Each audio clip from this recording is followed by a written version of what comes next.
Interesting.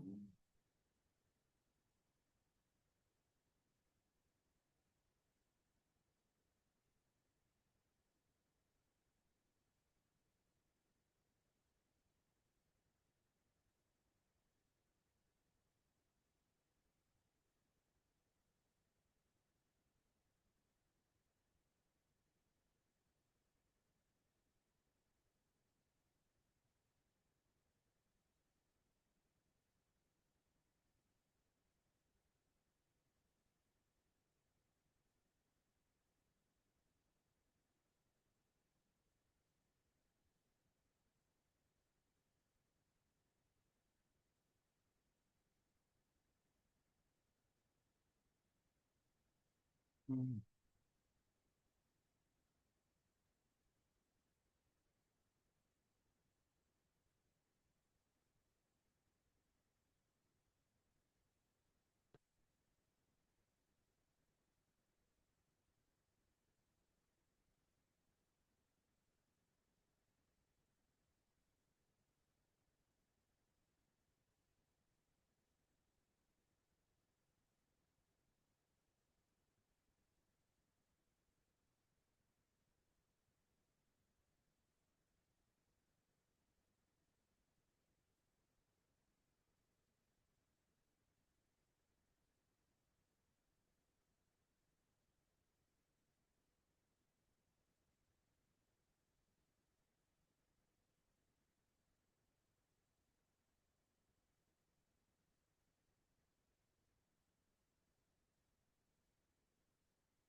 Here's the attendance sheet.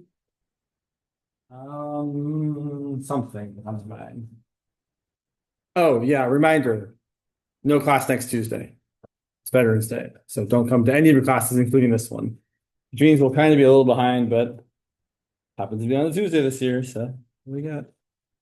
Let's see. I guess it's not quite time to start just yet.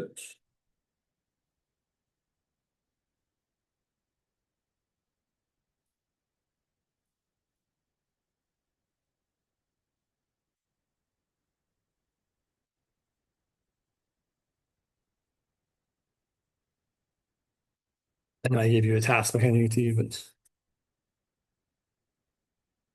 oh yeah, there's this thing. You all have a homework assignment due tonight, right? Or today, sometime today. Um, I'm curious, I know I was helping someone with it, if many of you have been able to solve problem 9. Right. Okay. I'll try to go over a similar example because it's a little bit weird. Um, yeah.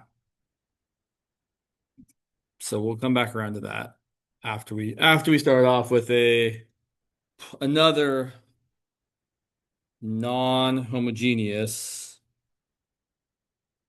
genius system of differential equations. And this time, instead of doing all the work we did last time to solve the system, we're going to kind of do it the more expedited way. So let's look at the system first of all. We have which way do you want this? Yeah, we'll do it this way.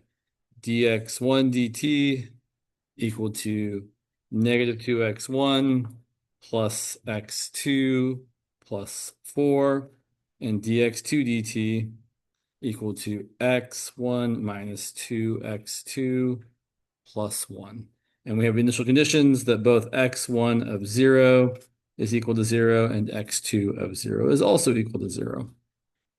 Let me fix one thing over here real quick.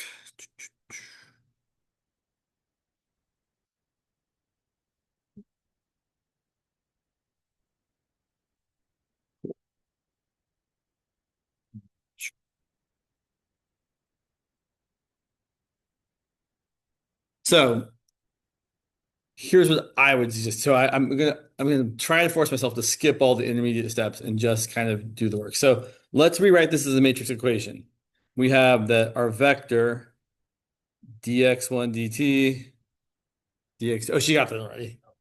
Dx2 dt is equal to our matrix -2, 1, I should say our coefficient matrix, -2, 1, 1, -2, times our variable vector x1, x2, plus our non-homogeneous part, 4, 1. Or as you might have seen it written occasionally, you have your vector dx dt equal to your matrix A times your vector x plus b.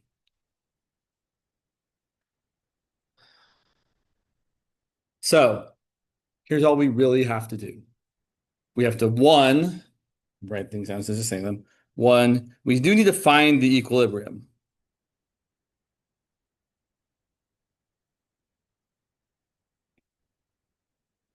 And then two is going to be solve the system as usual using the matrix A.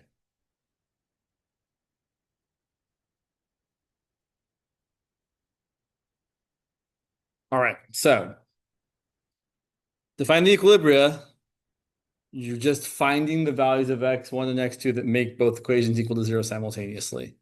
It typically amounts to finding where two lines cross.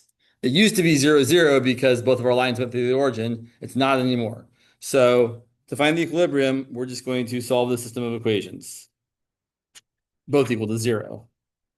So part one, finding the equilibrium, we're going to set both -2x1 plus x2 plus 4 equal to 0, and x1 minus 2x2 plus 1 equal to 0. And just to catch you up, we're solving a system of nonlinear homogeneous differential equations, and we're doing it the expedited way this time, where we're instead of doing all the substitution stuff we did last Thursday, we're just looking at the matrix A. We're going to solve it, but before that, we need to find our equilibrium, which isn't 0, 0. So let's see, I'm going to multiply one of these equations by 2 and add them together. It doesn't actually really matter which one. Let's go ahead and pick the second one. So if I multiply this by 2, I have 2x1 minus 4x2 plus 2 equal to 0. And I'm going to add -2x1 plus x2 plus 4 equal to 0 to that. And adding those together, we get 0x1, x2 minus 4x2 is -3x2 plus 6 equals 0. So it looks like x2 is going to have to equal +2. I should really say x2 hat. And then plugging that back into either equation to solve for x1. Let's plug it back into the second equation here. We're going to have x1 minus 2 times 2 plus 1 equal to 0. Or x1 equal to +4 minus 1 is 3. And that's our x1 hat. So our new equilibrium isn't 0, 0. It is x1 hat, x2 hat equal to 3, 2.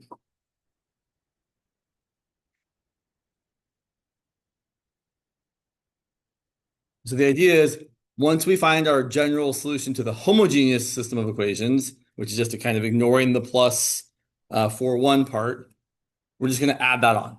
That's all we're going to do. It totally works. At the end, we can go back and talk about why it works if we need to, or if we want to. So part 2, now we're just going to solve our, how do I want to write this? Yeah. All right, so I'm going to use different variables here just because technically I shouldn't use the same thing. So we're going to solve this system. dy1 dt, dy2 dt equal to the matrix A, which is still -2, 1, 1, -2, times y1 y2 equal to 0, 0. Yeah.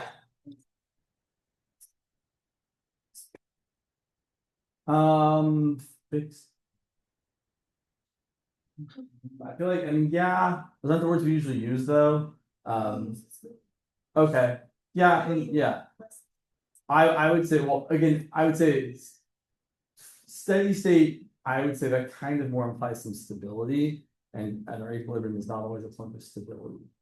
But fixed point, sure, it's definitely a fixed point.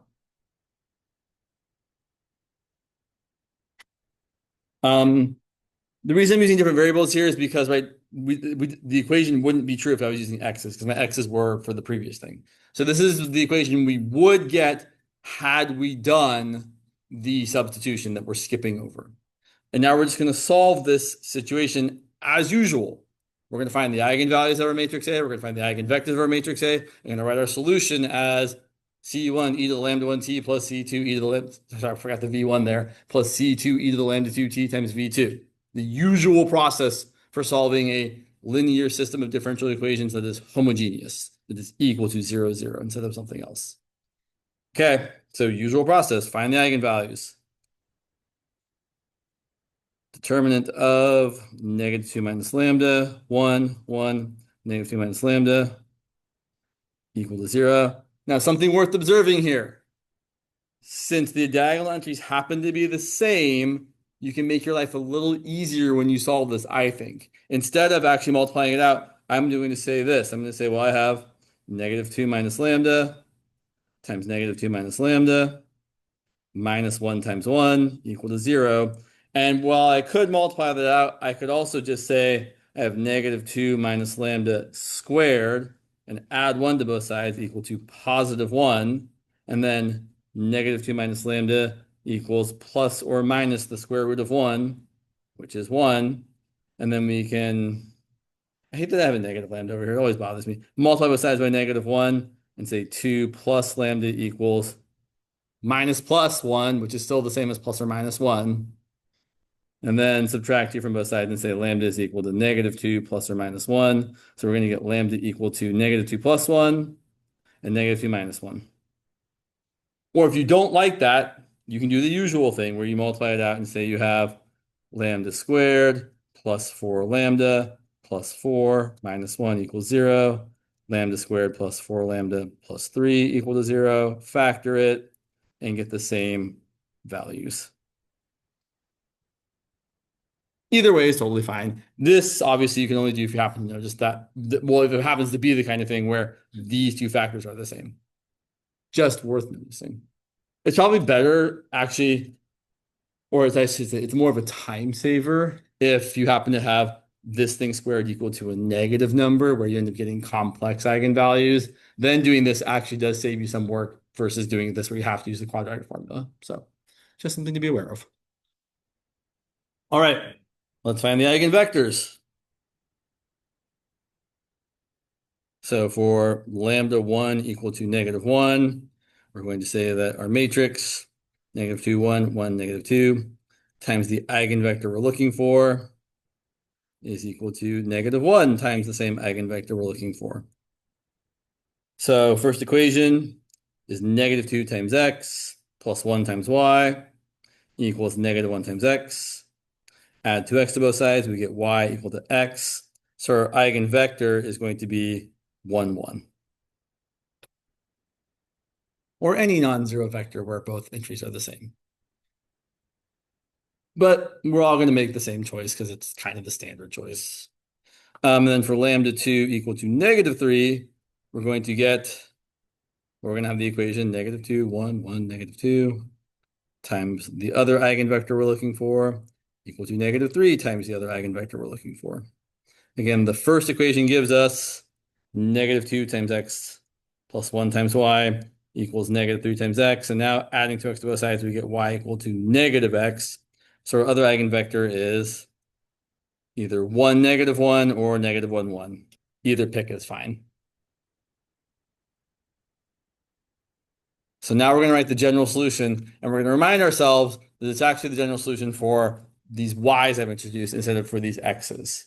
So we're not saying x1, x2 yet. We're saying the solution y1, y for y1, y2 is c1 e to the lambda 1, which is negative 1, times t, times v1, which is 1, 1.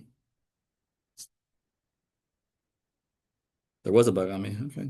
Plus c2 e to the lambda 2, which is negative 3, times t, times v2, which is 1, negative 1. That's your general solution. Well, I should say your general solution for the y's. And then for the x's, all we're going to do is add back on equals. We're going to add on the equilibrium.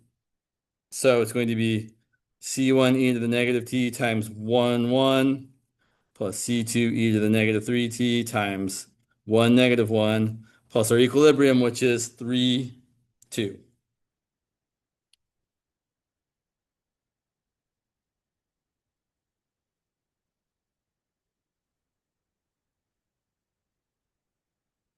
We're not quite done because we still have to find the C1 and C2 because we were given initial conditions. I will mention you can't really solve for the initial conditions until you've gone back to your original variable here. So now we're going to say that we know that x1 of 0 and x2 of 0 are both equal to 0. So we're going to plug in 0 for kind of everything here and say that 0, 0 is equal to c1 e to the 0 times 1, 1 plus c2 e to the 0 times 1, negative 1 plus 3, 2. Yeah, question.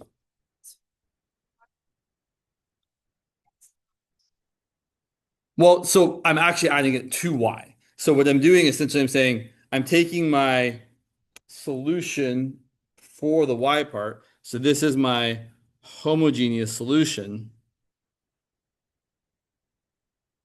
And then we're adding on the part we need.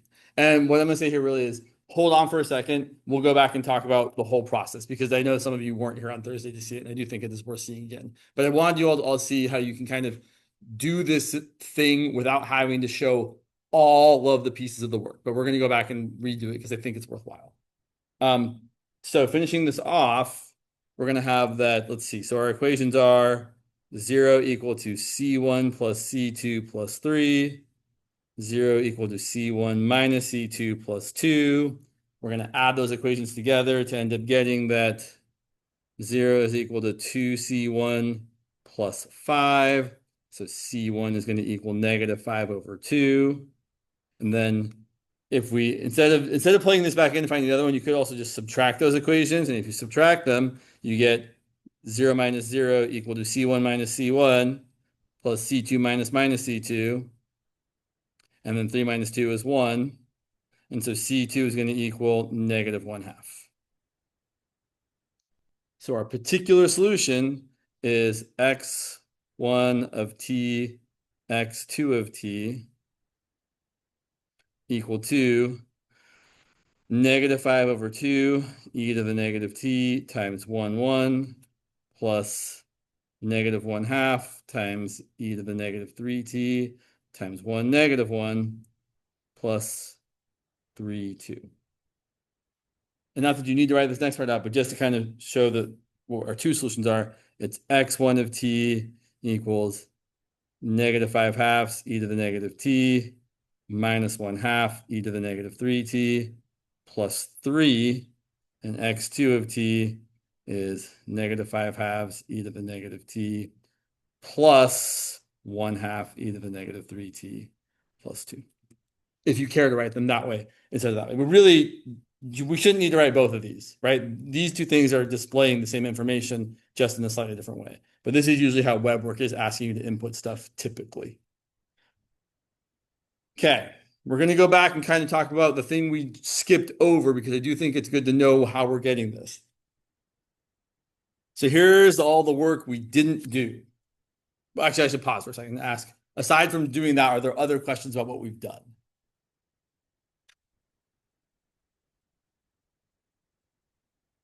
I don't want to check it right now, but I will point out that if you actually go back and look at your original system of differential equations, which was, where'd you go? Differential. I feel like this is bugging me. Sorry. Well, I'm kind of crazy over here. If you look at your original system of differential equations, if you actually took the derivative of x1, which is that thing there, it would be equal to -2 times the x1 we found plus 1 times the x2 we found plus 4. But it's kind of a pain to check that. And I think you all can do that on your own if you want to. You shouldn't have to ever check them if you've done the steps correctly, but it's kind of nice to see, oh yeah, it does actually give us what we thought.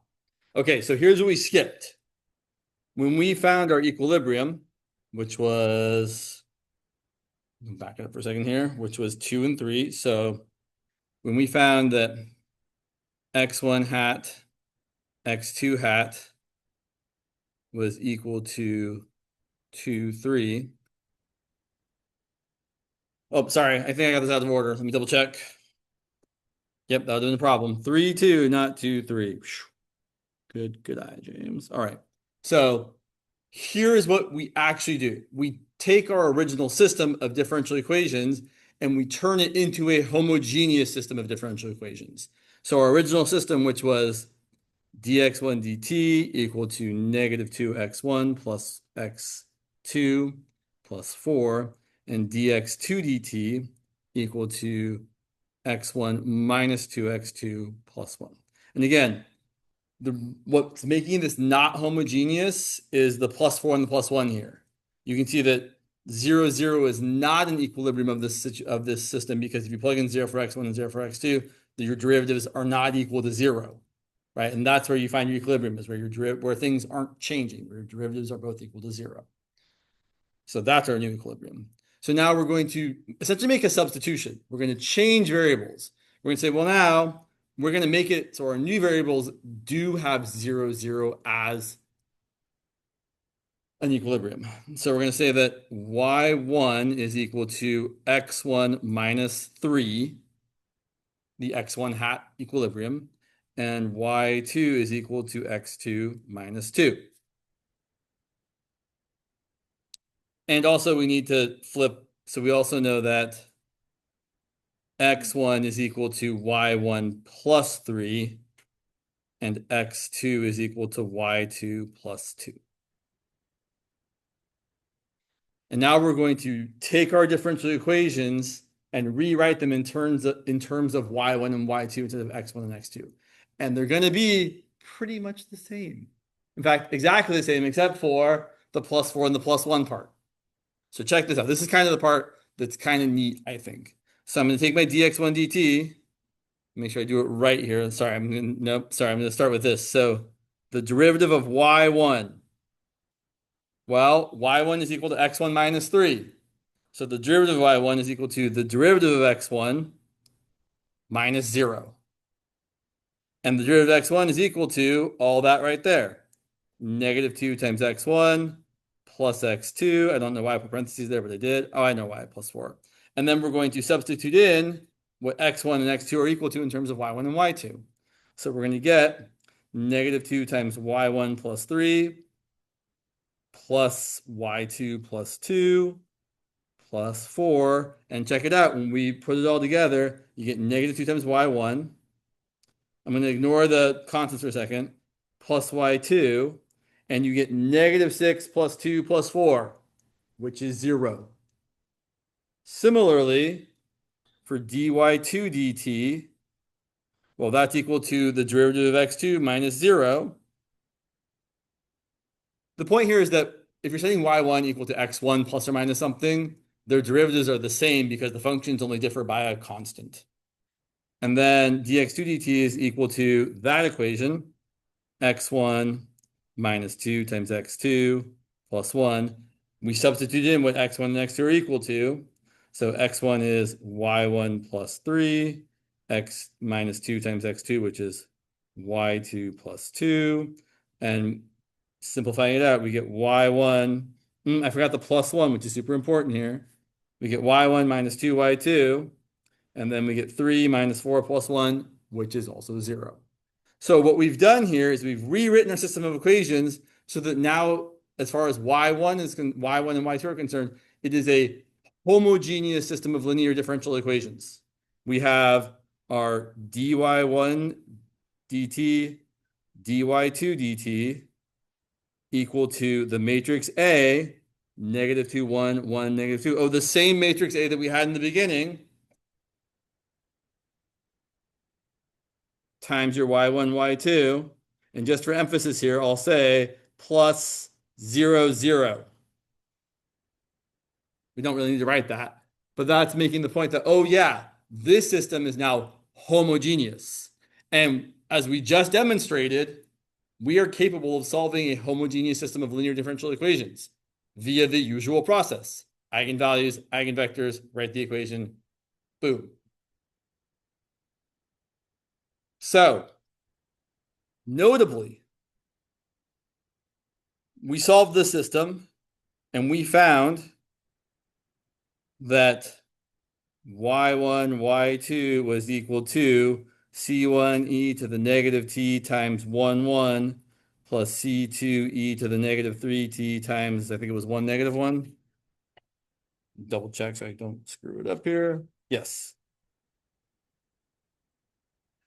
And then all we did at the end, we said, oh, look, x1, x2 is just y1, y2 plus the equilibrium. In fact, let me write this out here. This is just x1, x2, whatever that happens to be, it's equal to what we just found for y1, y2 plus our equilibrium. So that's why this works the way it does. And in general, this process of doing the substitution always pans out the same way. You always end up getting that if your hold on for a second, if your dx dt is equal to some matrix times x plus something over here, when you do your substitution and rewrite it, your dy dt is equal to the same matrix times y1, y2 plus nothing. You solve it the usual way. And then at the end of the process, once you've solved it, then you have to go back and say that x1, x2 is then equal to your y1, y2 plus the equilibrium that you did have to find in the beginning, which I should have mentioned. So it's pretty much the same work. Now, I don't know if on an exam, if you have a problem like this, you'll be expected to show the work of substituting or not. So that's something you would probably want to clarify with your instructor, because I think it's totally fine once you've done this a couple times to be like, oh yeah, well, it's always going to work this way. Why do I need to show this work every time? But some people want to see the work that way. So, okay. Questions about this before we move on to a problem similar to problem 9 on your homework, which we'll try to not spend too much time talking about, but it is kind of knowing your instructor, we might want to spend some time talking about it. And that's all I'll say in that regard. Let me go find my example here. Although I feel like this is less likely what he really wants you to know about, but I still feel like we should spend a little bit of time. The thing I think I've seen him put on exams is more where one of your eigenvalues is 0, which we have talked about a little bit before. Where'd you go example I just had in front of me? 1 second. I know I have this example right up. Oh, yeah, there it is. Okay. So let's say we have a whole new problem. So consider the following problem. dx1 dt is equal to x1 plus 2x2, and dx2 dt is equal to 0 plus x2. And we have x1 of 0 is equal to 2, and x2 of 0 is equal to 5. And you don't really need the 0 there, but it's good to write it there so you know what like your matrix should look like. So our matrix here, A, is going to be coefficient matrix 1, 2, 0, 1. And since we have a 0 in that lower left corner, hopefully we can all see that 1 and 1 have to be our eigenvalues. So our eigenvalues are repeated.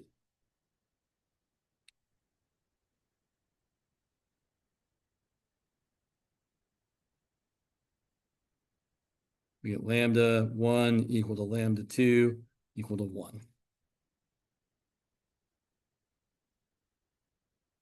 All right, so let's find our first eigenvector. So eigenvectors, we're going to have, let's see, your matrix 1, 2, 0, 1 times the eigenvector you're looking for equal to 1 times the eigenvector you're looking for. And I think the first equation should give it to us here. We have 1 times x plus 2 times y equal to 1 times x. The x's cancel. You get 2y equal to 0. So you get y equal to 0, and then we could say that x is anything you want. And of course, we want it to be 1. So our eigenvector here, our first eigenvector is going to be v1 equal to 1, 0.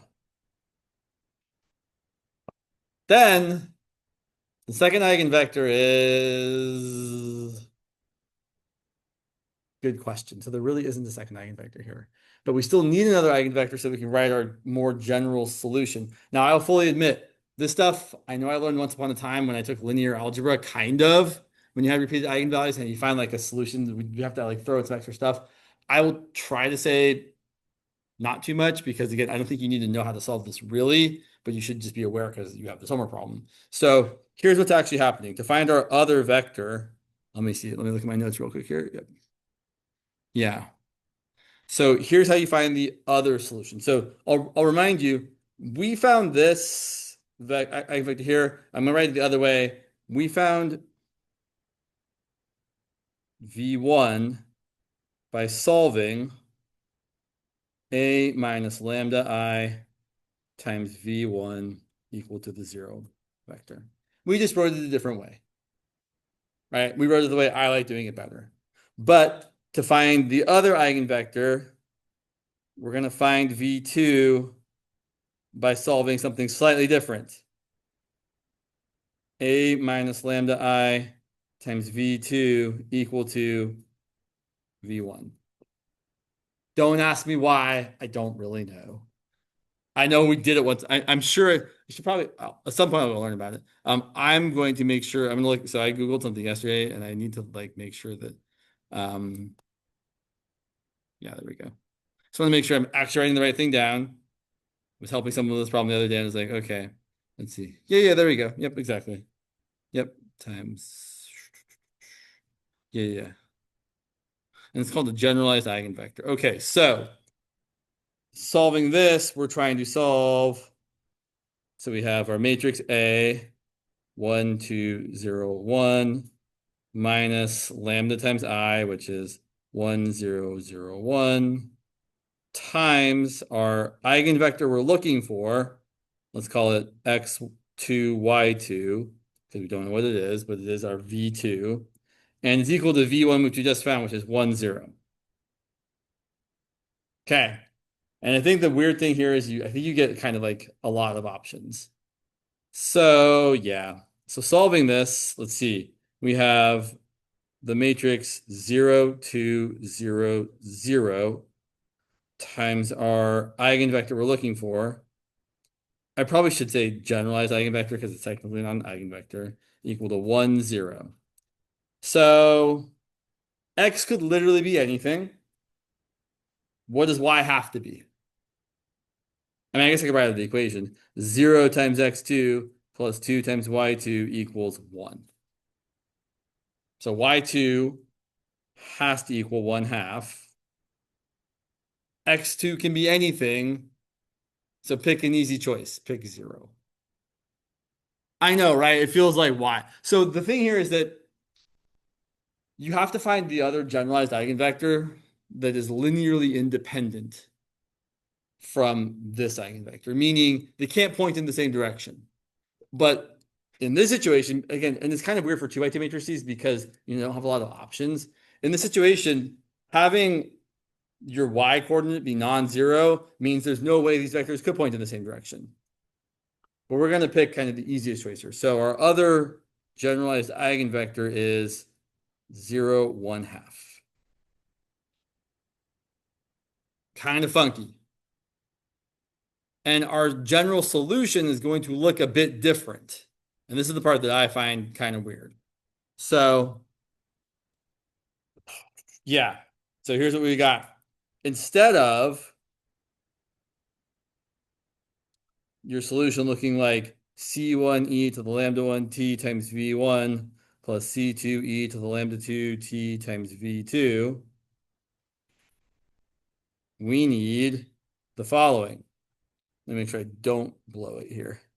C1e to the lambda 1t times V1 plus, now check this out, C2 times T e to the t times V1 plus e to the t times V2. Why?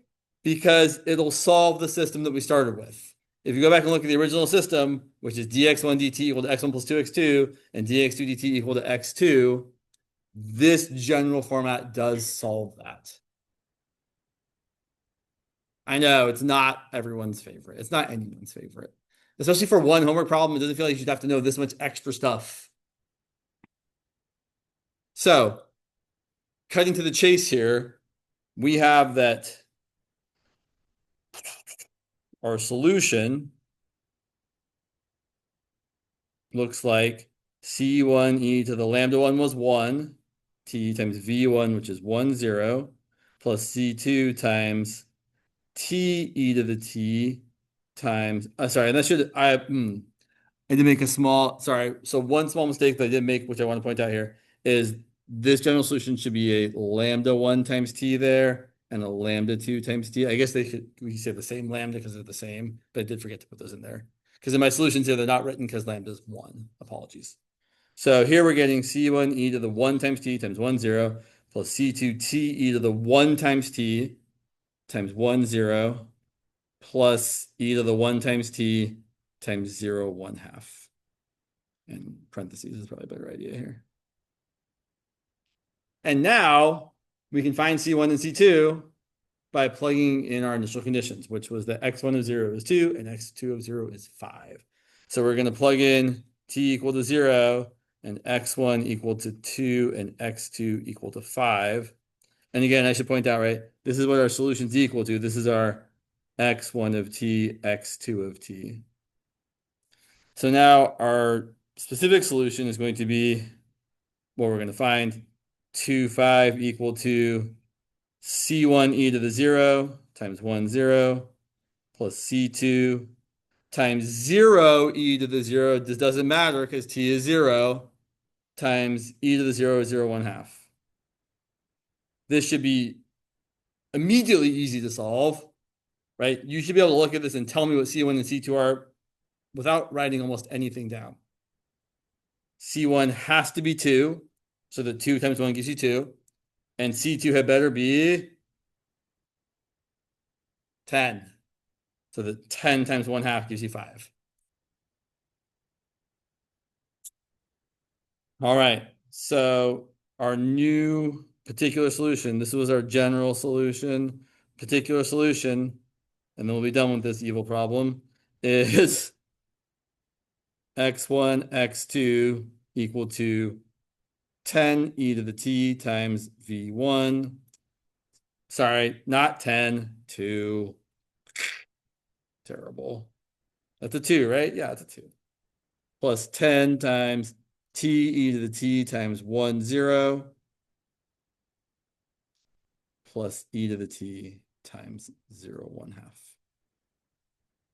Now, what was interesting when I was helping someone with this the other day was it seemed like you could have essentially written anything in place of 0 there. You could have written 1, 1 half or 5, 1 half or whatever, because again, as we mentioned, y2 had to be 1 half, but x2 could have been anything. All right. So that's how you deal with a repeated eigenvalue. It's kind of a giant pain, in my opinion.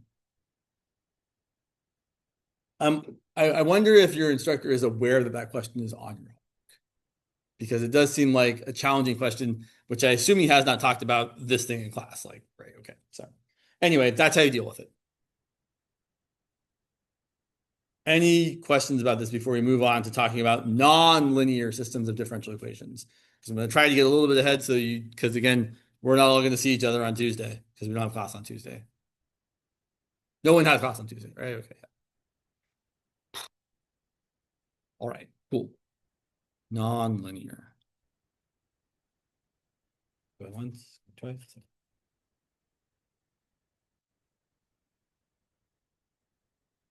Non-linear systems of differential equations.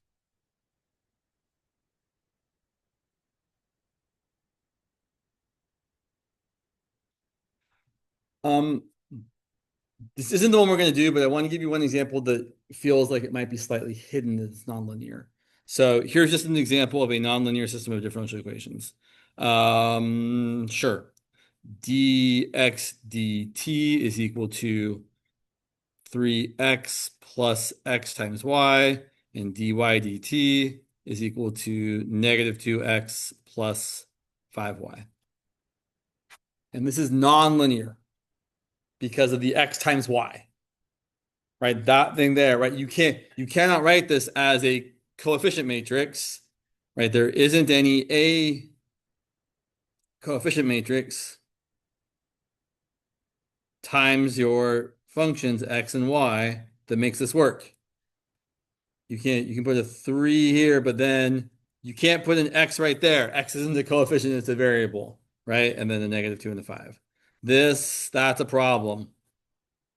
So nonlinear, if you can't write it as a 2 by 2 coefficient matrix with constants in it multiplied by your whatever. But I wanted to mention this one specifically because sometimes it can kind of escape your eyes, because often we think about being linear as having every variable raised to the first power. And that's kind of true, except you can't multiply the variables by each other. Otherwise, it's nonlinear. So just be extra careful. But that's not the example we're going to start with. I just wanted to mention that. Our first example we're going to work on solving is dx1 dt equal to 3x1 minus x1 squared minus x2, and dx2 dt equal to x1 minus x2. So let's start by finding the equilibria, plural. Because with nonlinear systems of differential equations, it is certainly possible to have multiple equilibria points. So we're going to set both equations equal to 0. 3x1 minus x1 squared minus x2 equal to 0, and x1 minus x2 equal to 0. And I point out that the second equation is telling me that any equilibrium point, the x1 and the x2 coordinate have to be the same, right? This part here is telling me x1 has to equal x2. So then we're going to essentially substitute that back into the first equation and say 3x1 minus x1 squared minus, instead of x2, x1 equals 0. All right, we're doing that, and we're using this. Simplify, you've got 2x1 minus x1 squared equal to 0. Factor x1 out times 2 minus x1 equal to 0. So your x1 values are either x1 equal to 0 or x1 equal to 2. So our two equilibria are going to be x1 hat, x2 hat equal to x1 is 0 and x2 is 0, or x1 hat, x2 hat, x1 is 2 and x2 is also 2. So those are our two equilibria. Have I gotten ahead of myself here a little bit? Maybe.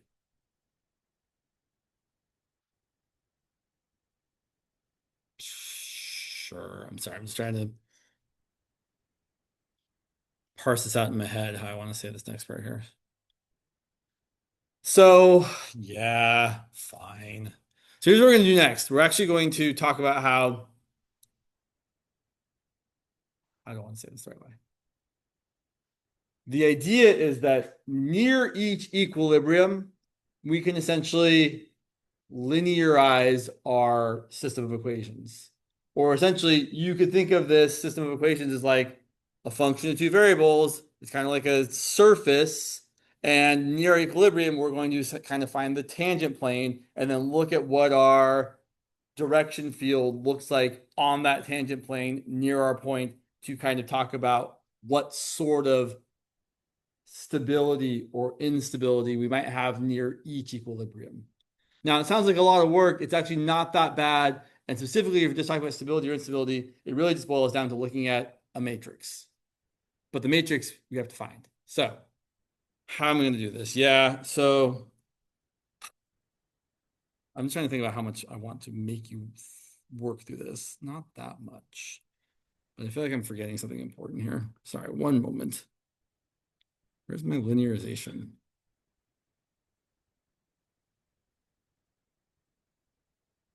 There we go. Oh, okay. Okay, so the idea here is that we're essentially going to think of this first equation here as a function of x1 and x2, and the second equation also as a function of x1 and x2.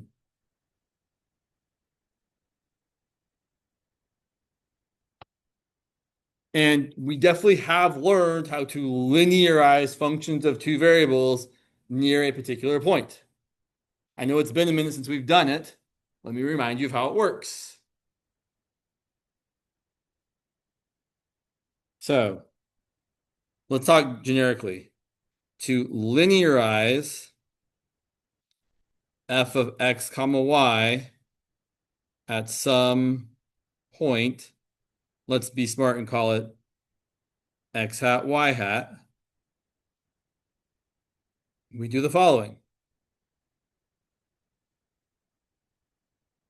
When I say do, I mean we write down the equation and then we just do it. So our equation for the linearization is L of x comma y, that's your linearization, is equal to your f of x hat, y hat, right? You're plugging in your nice value into your function. Notice that when you plug in an equilibrium to either of these equations, which you can't see right now, sorry, when you plug in your equilibrium to either one of these equations, you're going to get what? You're going to get zero, right? We found this equilibrium by setting them each equal to zero. So this part is unequivocally going to always end up equaling zero in this situation. Not always true for like the previous linearizations we did back with it was like just a function of two variables and we were talking about all this stuff. But here specifically, that part always gets to be zero. Plus your partial with respect to x, right? That's kind of like your slope, your fx times x minus x hat. And I should point out, right, it's your fx evaluated at the equilibrium. I should probably write that down. Your fx evaluated at x hat comma y hat times x minus x hat. And then the same thing for the y's. Your partial with respect to y evaluated at the same equilibrium times y minus y hat.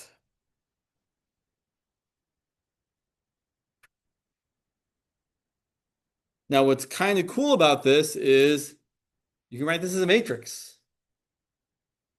So this is equal to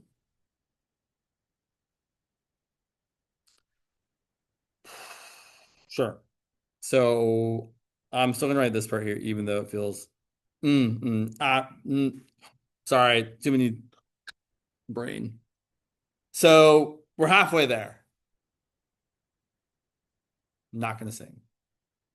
Okay, so that's your linearization for the function f. I totally forgot about g, but g should be the same idea, right? Your linear. So let me cross that out for a second. Your linearization for g, same deal. It's going to be g of x hat comma y hat. You probably don't even need to write this down, which will also be zero, plus the partial of g with respect to x evaluated at your equilibrium times x minus x hat, plus your partial of g with respect to y evaluated at your equilibrium times y minus y hat. And now you can write this system of two equations as a matrix equation. So you have your linearization as a vector, which again is really just the first linearization LF and the second linearization LG. I guess I could write of x comma y, of x comma y, equal to this part here, which again, I'm still going to write, even though I know it's 0, 0. It's your f of your equilibrium and your g of your equilibrium plus, okay, check this out. These four terms right here are also written as a 2 by 2 matrix. You have your partial with respect to x of f, your partial with respect to f of y, your partial with respect to g of x, partial with respect to g of y, multiplied by your x minus x hat and your y minus y hat.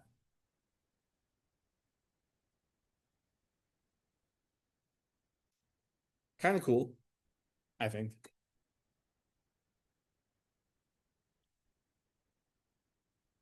And this matrix here, this matrix is called the Jacobian. And that matrix is going to act like our matrix A, right? Essentially, right? This again, I'll remind you, this is just 0, 0. So essentially, we have now something that looks like a linear system of differential equations. You have your derivative, your like this is the stand-in for your first thing, which was, I know it's been a minute since we talked about our original system, right? This linearization of f is your stand-in for pen here. Sure, is your stand-in for your dx1 dt. Oh, I switched variables. That's kind of annoying. Sorry. Right, we're saying dx1 dt is approximately equal to this, and dx2 dt is approximately equal to this. And apologies for switching from x1, x2 to xy. That is slightly annoying. Sorry about that. But I don't think it's that hard to get over. So what we're really saying here is dx1 dt, dx2 dt is approximately equal to this 2 by 2 coefficient matrix times x minus x hat, y minus y hat. Which is either going, I will say, it's either going to be a linear system, a linear homogeneous, or a linear non-homogeneous system. But either way, we know how to solve that. And really, either way, it's just going to boil down to eigenvalues, eigenvectors, usual thing. Actually, most of the time, it's going to boil down to you're not actually finding the solution. You're finding the eigenvalues and classifying whether you have something that's stable or unstable.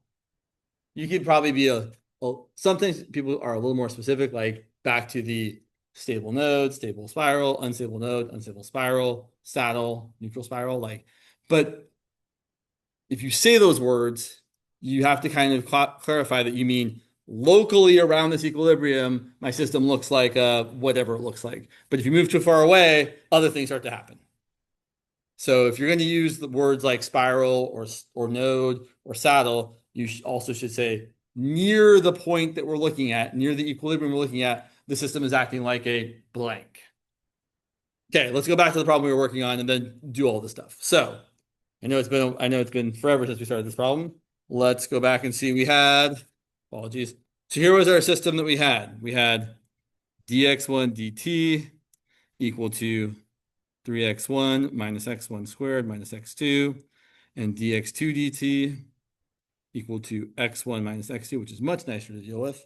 And we found our equilibria were x1 hat, x2 hat equal to 0, 0, and x1 hat, x2 hat equal to 2, 2. Cool. So let's go ahead and let's go ahead and find our Jacobian matrix. So our Jacobian, J, is going to equal, and we should be smart here. The first one we always call F. The second one we always call G, which is kind of the way we do it. So our Jacobian is going to be the partials of F on top, the partials of G on the bottom. So it's going to be the partial of F with respect to X1, then the partial of F with respect to X2, or X and Y if you're using the other names. On the bottom, partial of G with respect to X1, partial of G with respect to X2. So F on top, G on the bottom, X1 in the first column, X2 in the second column.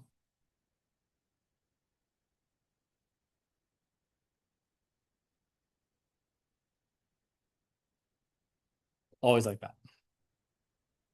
So in this case, our Jacobian is going to equal, well, let's see. The partial of F with respect to X1 is going to be 3 minus 2x1 minus 0. the partial of f with respect to x2 is going to be 0 minus 0 minus 1. The partial of g with respect to x1 is going to be 1, and the partial of g with respect to x2 is going to be negative 1. So now, let's go ahead and we'll actually do both. We will write the linearization, and we'll also talk about what kind of stability or what kind of behavior our equilibrium has. So if I plug in first 0, 0, we're going to have the linearization L of, x1, x2 is equal to I'll remind you, right, we're doing this. It's our f of 0, 0, g of 0, 0, which should be 0 minus 0 minus 0, 0. Yep, okay, they're both 0, so I don't need to write that part. Plus our matrix, which is I'm plugging in 0, 0, so I'm getting 3 minus 0, negative 1, 1, negative 1. And it's E times x1 minus 0, x2 minus 0. So we have just kind of the usual situation, right? We're saying that our dx1 dt, dx2 dt is approximately equal to this linearization, which is 3, negative 1, 1, negative 1 times x1, x2. And now we can do the usual type of thing where we figure out what the eigenvalues of this matrix are and decide whether we have stability or instability. So in this case, sure. So I'll actually ask, what's the determinant of this matrix? Figure it out right now. Write it down. Find the determinant of that matrix.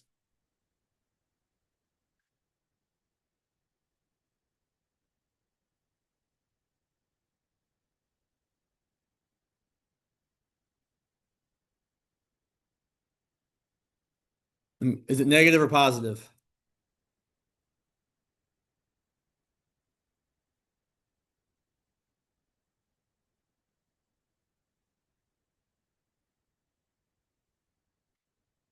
I'm getting negative 3 plus 1, I'm getting negative 2. And when the determinant of your matrix is negative, we have to have a saddle. You are living in saddle land if your determinant is negative, right? We saw that picture last time, how everything below the horizontal axis was the land of saddles. That's where we are. So based on just that, you can say, cool, my equilibrium is unstable because saddles are unstable. And if you want to be more specific, it looks like a saddle near the origin. So at 0, 0, we have instability and it resembles a saddle.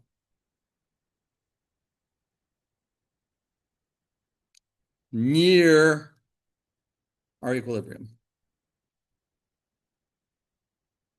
Let's see about the other equilibrium, 2, 2.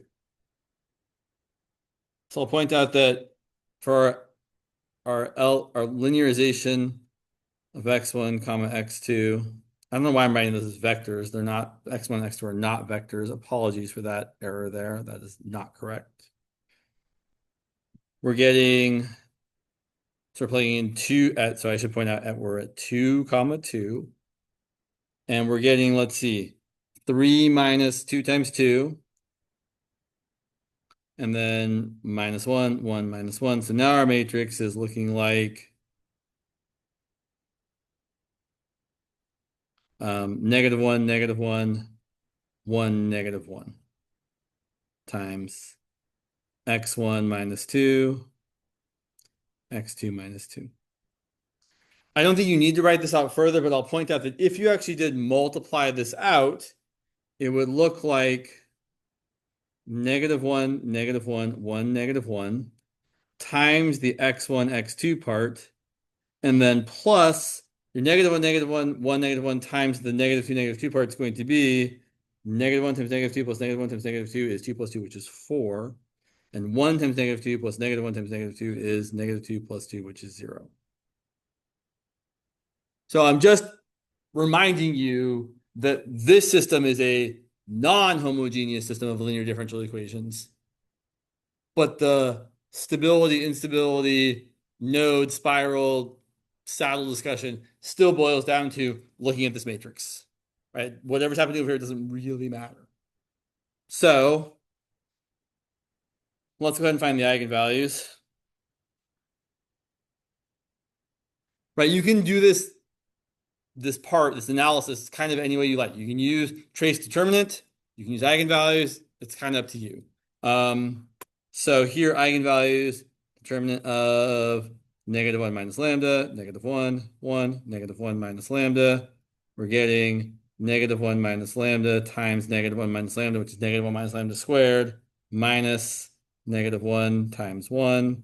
So this is an excellent time. How this was not planned, but how fortunate that I said the thing earlier about how if you have the something squared and it's a plus something over here, it's not a bad idea to do this. So I get -1 minus lambda squared minus minus 1 is plus 1 equal to 0. And then instead of multiplying this out using the quadratic formula, which I would have to use, I'm going to subtract 1 and say -1 minus lambda squared equals -1. Square root both sides. -1 minus lambda is equal to plus or minus the square root of -1, which is I. And then -1 minus lambda is equal to plus or minus I. Add 1, so negative lambda is equal to 1 plus or minus I. So multiply by -1, lambda is -1 minus or plus, which is plus or minus I. So our eigenvalues are complex, meaning we have a spiral shape. And since our real part is negative, we know it is a stable spiral. So near 2, 2, the system acts like a stable spiral.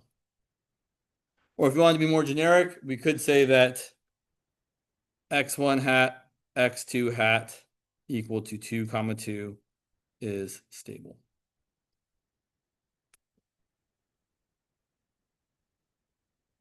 This seems like an excellent time to see what this actually looks like.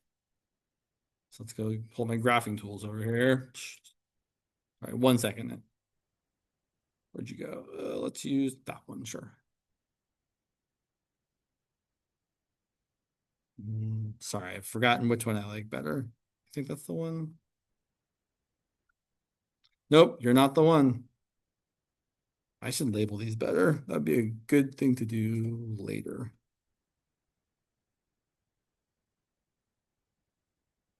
Well, fine. We'll just use the one I like less. But maybe. We'll see here.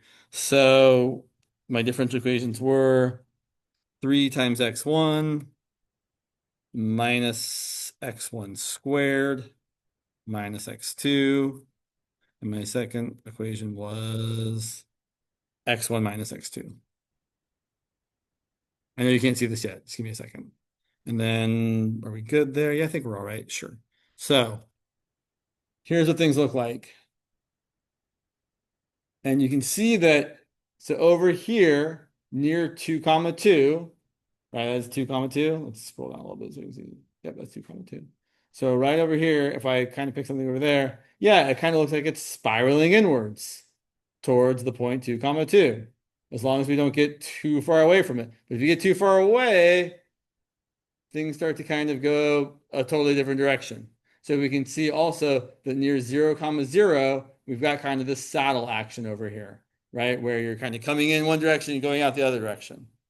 So that's what we just described with our finding the equilibria of a non-linear system of differential equations and then analyzing each of the equilibria independently. So again, locally near 2, 2, we've got spiralness, and locally near 0, 0, we've got saddliness. Instability over here, stability over here. As long as you're close enough to 2, 2. How close? I don't know. Close enough to 2, 2, it'll be a stable spiral. Close enough to 0, 0, it'll be an unstable saddle. Okay, so something I think that is worth knowing. Let me make sure I have it over here. Where'd you go? Don't be like that. Sorry, there's something I want to make sure I show you, and it's right there. Cool, there it is. So there's a theorem in the textbook about this that I think is also kind of neat to know, which is the following. Come on.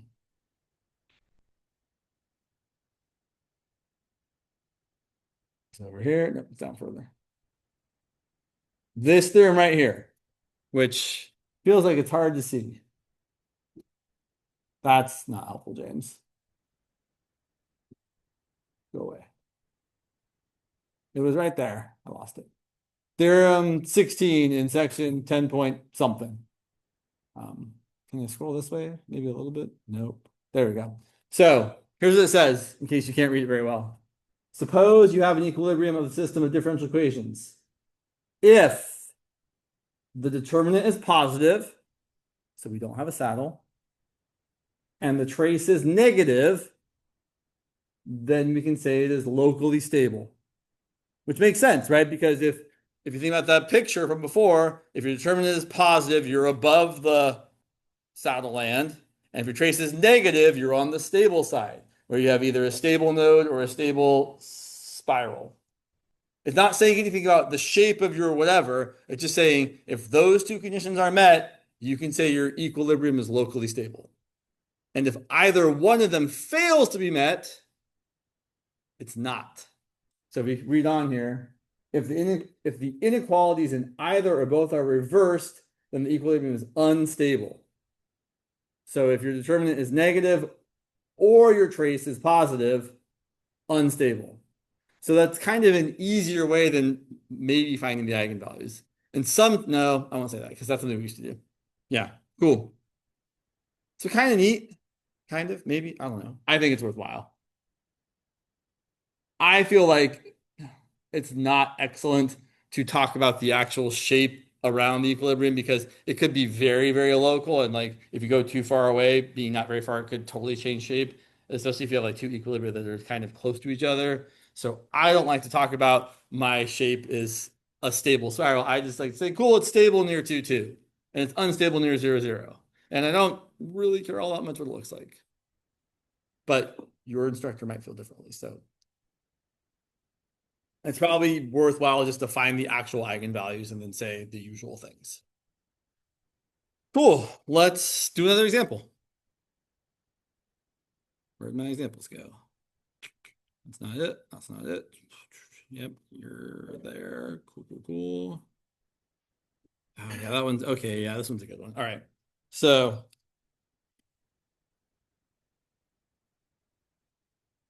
here, ooh, I'm all sweaty. Nice. Great. So let's look at this next example and then we'll call it a day.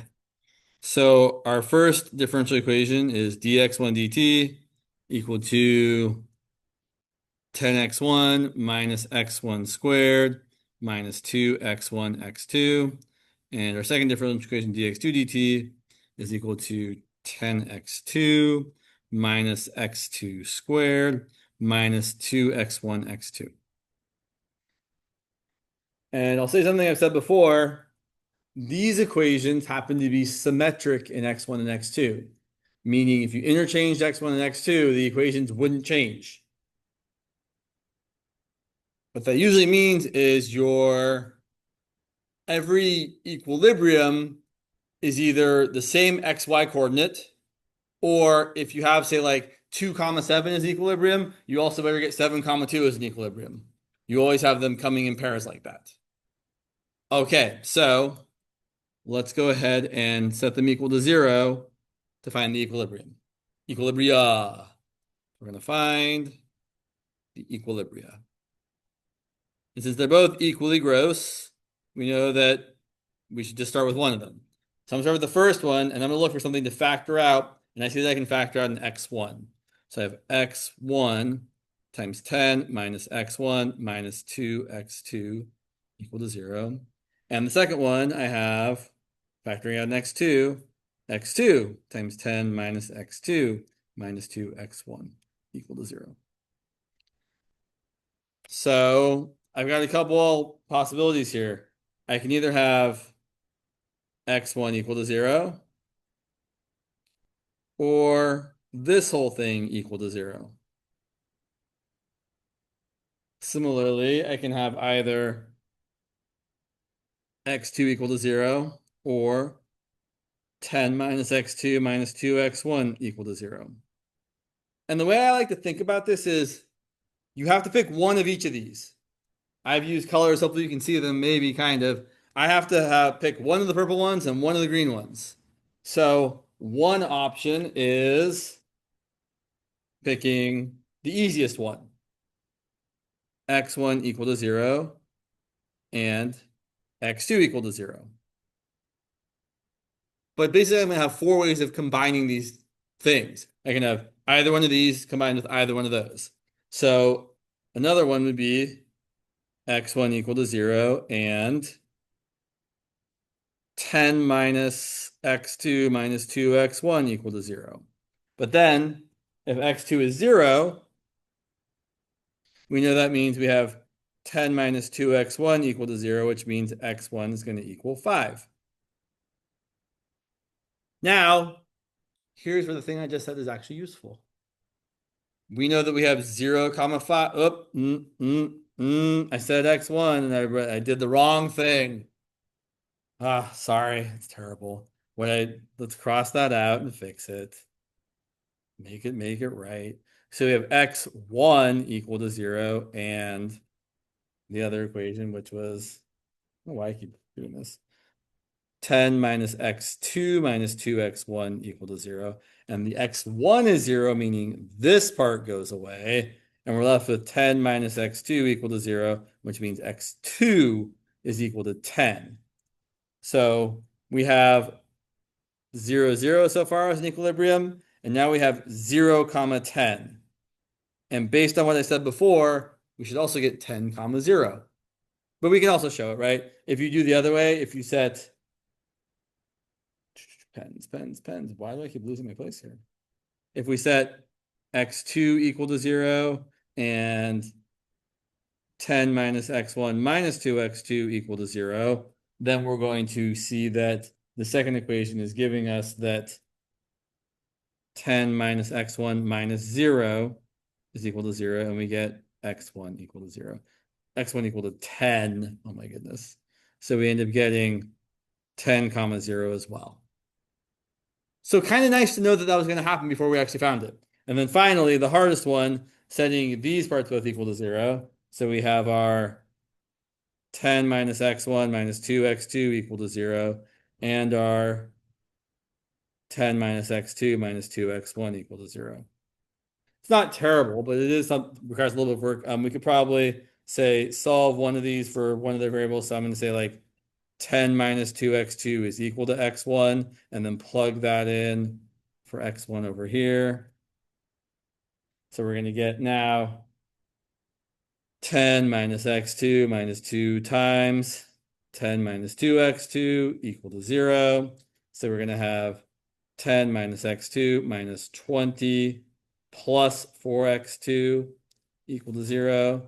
So we have, let's see, negative x2 minus 4x2 is negative 3x2. 10 minus 20 is negative 10. Add to the other side, so it's equal to 10. So x2 is negative 10 thirds. And if you plug that back in over here, before even doing the work, I know it's going to be that x1 also has to equal negative 10 thirds. Because these points either have to come in pairs that switch or pairs where the terms are equal to each other. But we should check still. So plugging it in, we have x1 equal to 10 minus 2 times negative 10 thirds. It feels like I'm making a mistake somewhere. I feel like I am. Let me double check something over here because I feel like I've made an error and I don't want to perpetuate that. Let's see, minus. Oh yeah, negative x2 plus 4x2 is positive 3x2 on the left-hand side. Apologies, which means x2 should be positive 10 thirds. So what I saw was that when I did this math here, it was not going to come out to be negative 10 thirds. I was like, oh, that's a mistake. So yeah, so this is a positive 10 thirds. And now x1 is equal to 30 thirds minus 20 thirds, which is also 10 thirds.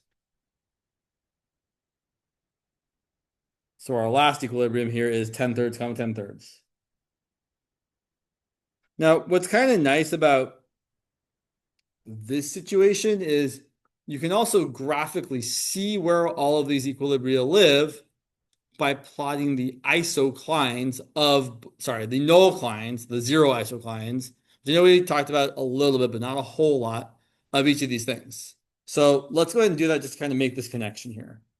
So taking our differential equations, writing them in the factored way, our dx1 dt was x1 times 10 minus x1 minus 2x2, and our dx2 dt was x2 times 10 minus x2 minus 2x1. So first, the x1 nullclines. I'll remind you that just means we're seeing where the derivative of x1 is equal to 0. So it's really kind of what we already did. It's actually just this purple part right here. It's either x1 has to equal 0 or 10 minus x1 minus 2x2 has to equal 0. Those are my x1 nullclines. So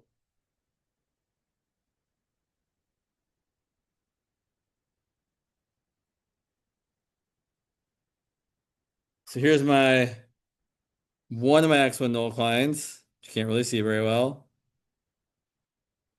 And we know on that nullcline, all of my arrows have to point vertically because there's no change in the x1 direction. And my other nullcline is this line here, which I'll point out has an x1 intercept of 10 and has a x2 intercept of 5. And I can draw a straight line probably. Ooh, not quite. Sorry about that. That's why you should label things after you draw the line. And along this nullcline, not that I really particularly care, but along this nullcline, everything is also vertical. So vertical, vertical, vertical, vertical, like that. This is not really the point of this, so I don't really need to say much more about that. And then x2 nullclines, same sort of deal. For the x2 nullclines, we're going to get x2 or y equal to 0, which is this horizontal line. Let's make it easier to see. Let's make this one easier to see too. And then, of course, we have the 10 minus x. I was going to write these down. x2, sorry, in green. x2 equal to 0, or 10 minus x2 minus 2x1 equal to 0. And here we're going to get the y-intercept being 10 and the x-intercept being 5. You think I would have learned my lesson, but I didn't.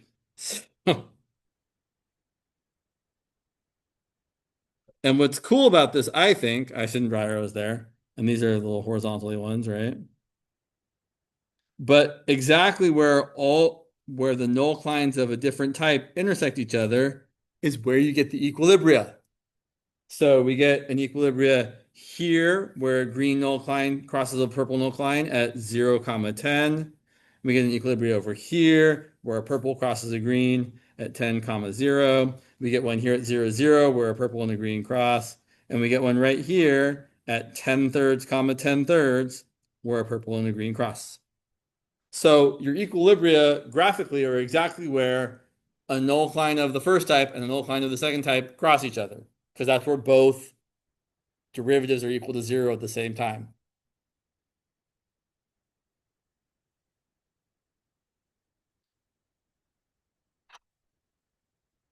Question, yeah.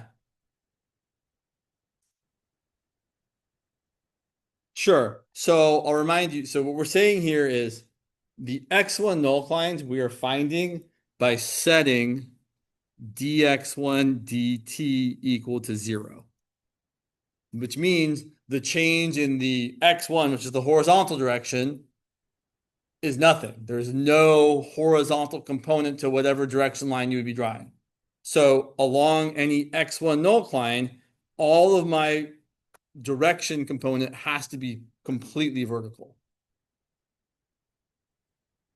Right, right. So on my x1 nullcline, right, we're saying on this purple nullcline, dx1 dt is equal to 0. So all my lines are vertical. And similarly, on this green null line, dx2 dt, the y component has to be 0. So there's no change in the vertical direction. All the change is horizontal. And when they used to teach this class in previous years, they used to do this whole like graphical analysis thing where you could like, instead of doing it the easier way we've talked about, because the way we've talked about is the easier way, you would do this whole thing where you kind of like tried to figure out which way your arrows were pointing and see if it was like going inward or outward. And it was very challenging for everyone, I would say, myself included. Here we can find the Jacobian to analyze the stability or instability of each of our 4 equilibria. And I think we have enough time to do that. So let's do that. So go back here for a second so I don't have to write things again. So typically what we would do now is we would say your first equation is F, your second equation is G, and now our Jacobian is going to be F's on top, G is on the bottom, X1's in the first column, X2 is in the second column. So our fx1 is going to be 10 minus 2x1 minus 2x2. And our fx2 is going to be 0 minus 0 minus 2x1. And then our gx1 is going to be 0 minus 0 minus 2x2. And our gx2 is going to be 10 minus 2x2 minus 2x1. Okay. So let's look at each of these things. So J of 0, 0. That's going to be 10 minus 0 minus 0, 0, 0, 10 minus 0 minus 0. And I would hope that all of you could tell me what the eigenvalues are right off the bat. My eigenvalues are, this is terrible, right? If we had to solve this, we'd be unhappy because our eigenvalues are the same. We have to do that stupid thing we did before. But our eigenvalues are both 10, which means if we want to talk about what it would look like actually, locally it's a unstable node. So our lambda 1 and our lambda 2 are both 10. So we have an unstable node locally.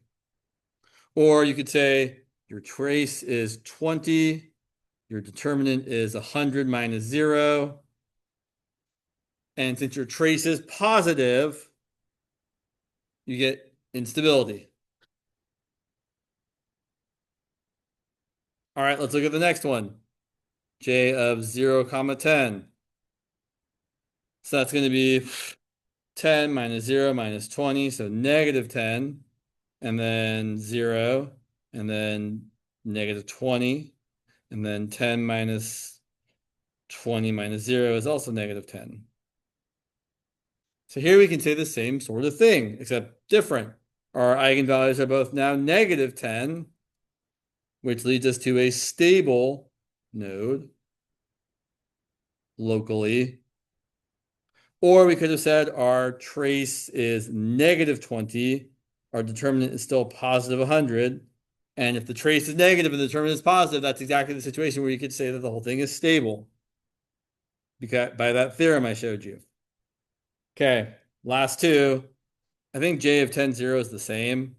You're going to get 10 minus 20 minus 0, negative 20, negative 0, and 10 minus 0 minus 20 is also negative 10. Yep. So this is the same result as here. Same. And now for probably the most annoying of the 3, 4 things, 10 thirds comma 10 thirds. So plugging that in, let's see. 10 minus 20 thirds minus 20 thirds is minus 40 thirds, which is negative 10 thirds. And then negative 20 thirds, and then negative 20 thirds, and then also negative 10 thirds. Ugh. We actually have to find the eigenvalues here. That seems terrible. No, let's not. Let's find the determinant and the trace. The trace is negative 20 thirds. The determinant is that times that, which is 100 over 9 minus that times that, which is 400 over 9, which is negative 300 over 9, which means it's unstable. And specifically, since our determinant is negative, we know it's a saddle. So determinant being negative, unstable. Locally looking like a saddle. And then if you threw this all on some graphy thing, you could look at all the different points and kind of see it swirling in all sorts of different ways, which you should all do on your own because that's a minute over time. Nice stuff. All right, I'll see you in a week. Not on Tuesday, on Thursday.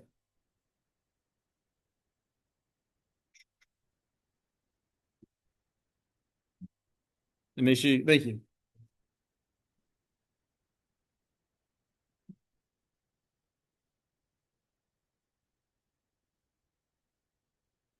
We're getting close to when we're going to completely switch gears and start talking about combinations and probability and how to count things, which feels like a huge shift away from what we're doing. So yeah. What's up? Another class, so this isn't quite Okay. hours, but I was wondering in discussion yesterday or 2 days ago, we had this as our matrix A. Yep. Coefficients, and I was wondering if you can do this. So I think the problem is if you do that, your eigenvalues are slightly different. Like they still kind of give you the same result, but it's not quite the same. Because what's happening, right? If you do it this way, right, you're getting those eigenvalues, right? Where if you do it this way, because you're factoring out 100.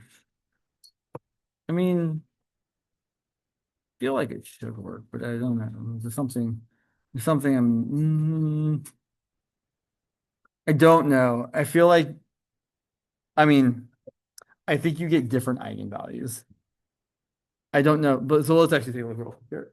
So if we look at this matrix instead, it'd be. So, actually, right, because there is usually class.